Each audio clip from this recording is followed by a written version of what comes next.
Hi there, meu nome é Márcio Benfica e estamos aqui mais uma vez para falar sobre Confusing Words. O nosso foco hoje vai ser um pouco diferente. Uma vez numa aula eu perguntei para os alunos como é que se diz outdoor em inglês. E aí os alunos todos ficaram em dúvida, como assim, Márcio? Outdoor já está em inglês. Esse é o grande problema. Nós temos outdoor em inglês, só que com outro significado. Na nossa aula de hoje, nós vamos falar sobre certas palavras que não usamos em inglês com aquela mesma ideia. Por exemplo, a palavra pendrive. Você pensa, bom, pendrive é aquilo que eu uso no computador. Sim, só que normalmente nos Estados Unidos, na Inglaterra, não é a palavra mais comum quando nos referimos a pendrive.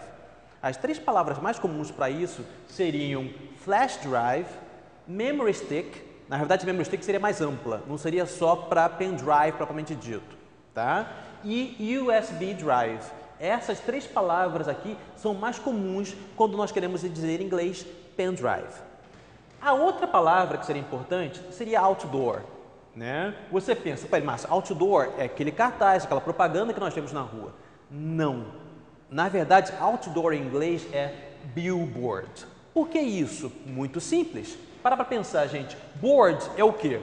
Quadro, certo? Enquanto que bill, o verbo to bill quer dizer anunciar. Ou seja, é um quadro onde eu anuncio alguma coisa. Outdoor existe em inglês, mas na verdade outdoor quer dizer do lado de fora, ao ar livre. Essa é a ideia principal. Então, por que usamos essa palavra em português? Isso é um erro antigo, porque antigamente o nome era outdoor billboard. O que queria dizer isso, né, gente? Era um cartaz que ficava ao ar livre. O grande problema no passado foi que nós suprimimos a palavra errada. O que acabou acontecendo? Ficamos com o adjetivo outdoor e daí a interpretação errada.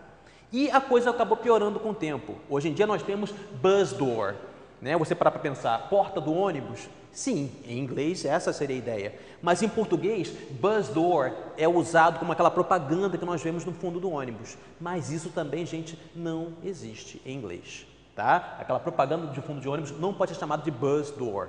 Aqui foi um mero erro por causa do outdoor. A terceira palavra que nós vamos focar seria smoking. Qual é o grande problema aqui? Né? Você pensa smoking, né? Aquilo que eu uso quando vou para uma festa de gala. Em inglês seria a mesma coisa? Não. Em inglês nós vamos usar a palavra tuxedo.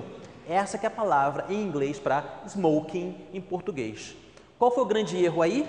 O que acontecia é que nós tínhamos, sim, existe também em inglês, mas em inglês mais antigo, smoking jacket. O que seria uma smoking jacket? Antigamente, as pessoas colocavam uma espécie de uma jaqueta, esse smoking jacket, que era para quando a pessoa ia fumar e proteger, para que a roupa de baixo não ficasse com cheiro de fumo. Mas hoje em dia não se usa mais isso. Isso é um termo antigo. Então, o termo certo para smoking seria tuxedo em inglês. E por último, gente, outra palavra que é um erro muito comum é tênis. Temos isso em inglês? Sim, mas na verdade tênis é o esporte em inglês. Quando você se refere ao calçado, nós temos dois termos. Ou você vai falar trainers, ou você vai dizer sneakers quando se refere ao calçado. Existe também o termo tennis shoes, mas aí também seria mais específico. Enfim, meus queridos, a ideia principal aqui é, tomem cuidado, nem sempre aquela palavra que nós usamos em inglês, né, vai ter o mesmo sentido como nós usamos em português. Outdoor, nós usamos aqui na nossa língua e na deles, só que com significados diferentes. Presta atenção sempre no contexto e nunca vocês vão cometer um erro. That's it, people. Take care.